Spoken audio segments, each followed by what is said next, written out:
నేను ఈ గ్రామానికి పట్టాదారు పాసు పుస్తకానికి ఇవ్వడానికి వచ్చాను. మొన్నే ఈస్ట్ గోదావరి జిల్లాకు వెళ్ళాను. ఈ నెలలో వేరే కార్యక్రమాల వల్ల ప్రీపోన్ చేశాను. ప్రతి నెల 9వ తారీఖున భూ సమస్యల పరిష్కారం అయ్యే వరకు నేను విధిగా వస్తాను. అది కూడా ఇంట్లో దాపరికంగా ఇవ్వడానికి వీల్లేదు. గ్రామ సభ పెట్టాలి, అందరిలో చదివినిపించాలి. మీరందరూ ఒప్పుకున్న తర్వాత ఏ ఒక్కరికి ఒక్క పైసా అవినీతి లేకుండా పట్టాదారు పాసు పుస్తకం మీకు ఇవ్వడం నా ధ్యేయం. మీరు కూడా ఒకప్పుడు మనం చూశాం అన్నిటికీ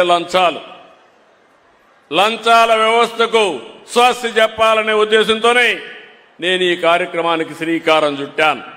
ప్రతి నెల మీరు చూస్తే ఎప్పటికప్పుడు ఈ కార్యక్రమంలో నేను భాగస్వామిని అవుతున్నాను, లెక్కలు చూస్తున్నాను. రెండోది, మీకు పట్టాదారు పాసు పుస్తకం ఇస్తానే మళ్ళా ఒక ఫోన్ చేస్తున్నా. ఫోన్ చేసిన తర్వాత మీరు ఓకే అంటే నేను టిక్ పెడుతున్నా, కాదు అంటే మళ్ళా ఎంక్వైరీ చేస్తా. దీనివల్ల ఒక ట్రాన్స్పరెన్సీ వస్తుంది. ప్రభుత్వ యంత్రాంగంలో ఒక జవాబుదారీతనం వస్తుంది. భవిష్యత్తులో ఇది వస్తే మీకెక్కడా ఇబ్బంది లేకుండా జరిగే పరిస్థితి వస్తుంది. ఈరోజు ఈ నెలలో మీరు ఒకసారి చూస్తే 279 గ్రామాల్లో ఈ నెలలో మన పట్టాదారు పాసు పుస్తకాలు ఇస్తున్నాం. 1,16,870 మందికి పాసు బుక్కులు సిద్ధంగా ఉన్నాయి. 91,038 మందికి పుస్తకాలు ఇప్పటికి పూర్తయినాయి. ఈరోజు నాతో కూడా పూర్తయినాయి, జిల్లాల్లో పూర్తి చేశాం. కర్నూలు జిల్లాలో 8,347 మందికి కొత్త పట్టాదారు పాసు పుస్తకాలు ఇస్తున్నాం. మీ ఊర్లో మీరు చూస్తే 1,178 కొత్త పాసు పుస్తకాలని పంపిణీ చేశాం. ఇప్పుడే ఎంఆర్ఓని అడిగా, మీ యొక్క విఈఓని అడిగా, విఆర్ఓని ఇంకా సమస్యలున్నాయంటే 100% పట్టాదారు పాసు పుస్తకాలు రాజముద్రలో ఈ గ్రామంలో ఇచ్చాం. అది చాలా తృప్తిని ఇస్తుంది. ఇది కాకుండా మీరు చూస్తే ఇప్పటి వరకు 37,40,000 పట్టాదారు పాసు పుస్తకాలు రెడీ అయినాయి. ఇందులో 19 లక్షలు డిస్ట్రిబ్యూట్ చేశాం. ఇంకా 18,40,000 ఏప్రిల్ లోపల డిస్ట్రిబ్యూట్ చేస్తాం. ఇవి కాకుండా 9,500 గ్రామాల్లో సర్వే చేయాలి.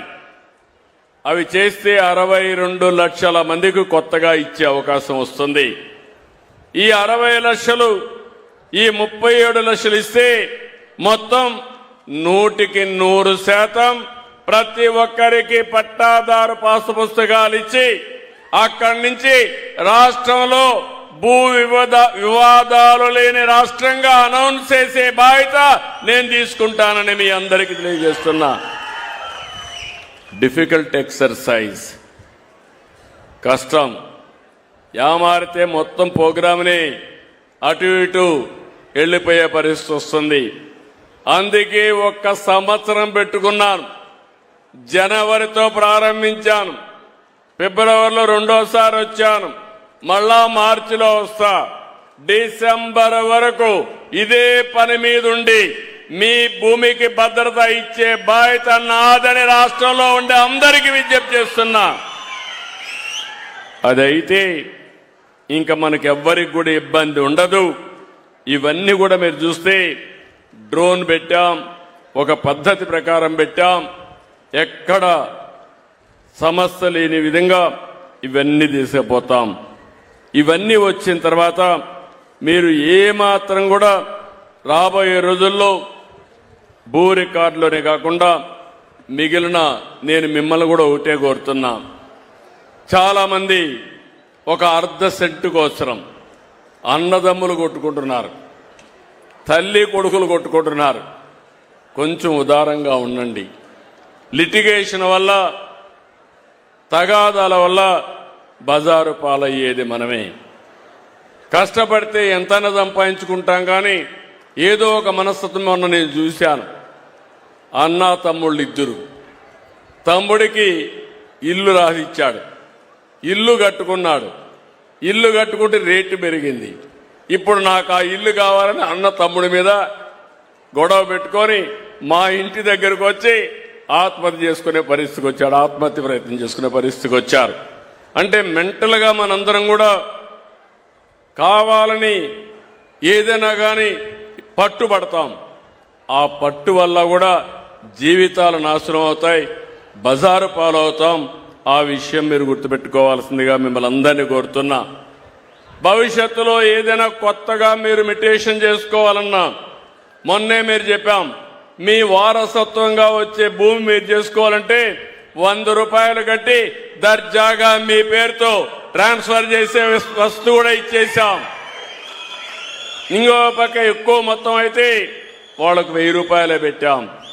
వారసత్వంగా వచ్చే భూమికి ట్యాక్సేషన్ పెట్టకూడదనే ఉద్దేశంతోనే నేను ఈ కార్యక్రమానికి శ్రీకారం చుట్టాను.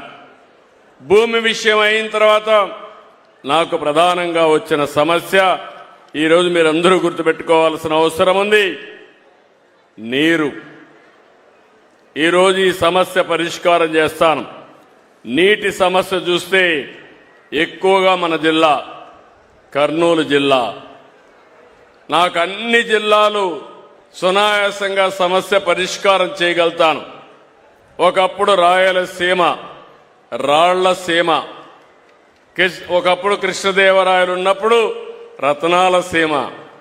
అలాంటిది ఈరోజు చూస్తే రాళ్లసీమగా మారిపోయి ఎడారిగా మారిపోయే పరిస్థితి వచ్చింది.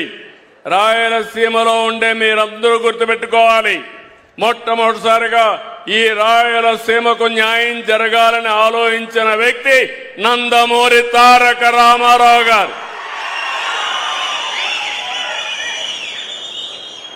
ఆ రోజు కృష్ణా నీళ్లు నేరుగా సముద్రంలోకి పోయేటివి. చెన్నైకి నీళ్లు ఇవ్వాలంటే, చెన్నైకి నీళ్లు పైప్ లైన్లు ఇవ్వాలంటే ఇస్తాము, కానీ పైప్ లైన్ కాదు, కాలువల ద్వారా ఇస్తాం. నా రాయలసీమకు నీళ్లు ఇచ్చిన తర్వాత చెన్నైకి కూడా నీళ్లు ఇస్తానని చెప్పిన ఏకైక వ్యక్తి నందమూరి తారక రామారావు గారు.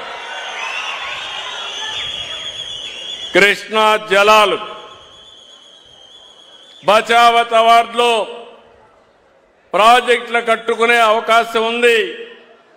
మిగులు నీరు మన హక్కు అని చెప్పి అంద్రి నీవా, తెలుగు గంగా, నగిరి గాలేరు ఇలాంటి నదులన్నీ కూడా అనుసంధానం చేసి అనేక ప్రాజెక్టులు తీసుకొచ్చిన వ్యక్తి ఎన్టీ రామారావు గారు. ఈరోజు నేను ఒకటి ఆలోచించాను, నదుల అనుసంధానం చేసి రాయలసీమని సస్యశ్యామలం చేస్తాను. నేను 3-4 సార్లు చెప్పాను మీ అందరికీ, రాయలసీమ రాళ్లసీమ కాదు, రాయలసీమ రతనాల సీమగా చేసే బాధ్యత నాది. నీళ్ళిస్తే బంగారు బండే భూములున్నాయి, బంగారు పండించే మా రైతాంగం ఉన్నారు. ఈరోజు హార్టికల్చర్ ఒకప్పుడు అనంతపూర్ జిల్లా, కరూరు జిల్లా 10 ఏళ్లు వేరుశెనగేస్తే 2 ఏళ్లే పంట వచ్చేది. నేను ఎప్పుడు పోయినా ఒకటి అడిగేవాళ్ళు, పెట్టుబడి పెట్టాం, పెట్టుబడి కూడా తిరిగి రాలేదు, కనీసం దానికైనా సబ్సిడీ ఇవ్వమంటే మొట్టమొదటిసారిగా నేనే ఇన్పుట్ సబ్సిడీ ఇచ్చానని చెప్పి కూడా నేను మీకు తెలియజేస్తున్నా. ఒకసారి కరువు వచ్చింది, నీళ్లు లేవు, పశువుల మేపుకోలేమంటే నేనే క్యాంపు పెట్టి ఆంధ్ర నుంచి వ్యాగన్స్ లో గడ్డి తీసుకొచ్చి పశువులు కాపాడిన రోజులు.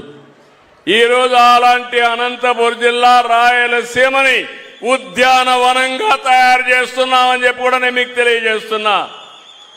మామూలు కూడా కాదు, దేశంలో 29 పెద్ద జిల్లాలున్నాయి, రాష్ట్రాలున్నాయి. ఈరోజు ఎక్కువ పండ్లు పండే ప్రాంతం ఏదంటే మన రాయలసీమ. నా దగ్గర రాష్ట్రంలో 400 లక్షలు మెట్రిక్ టన్నులు పండ్లు వస్తే 225 లక్షల మెట్రిక్ టన్నులు రాయలసీమ నుంచి వస్తున్నాయి. అది తెలుగుదేశం పార్టీ చూపించిన చొరవని మరొకసారి మీకు తెలియజేస్తున్నా. ఈరోజు రోడ్లు బాగు చేశాం, సాగునీరిచ్చాం, పరిశ్రమలు తెస్తున్నాం, కరెంట్ ఇస్తున్నాం, సోలార్ కూడా ఇక్కడే ఉత్పత్తి చేస్తున్నాం.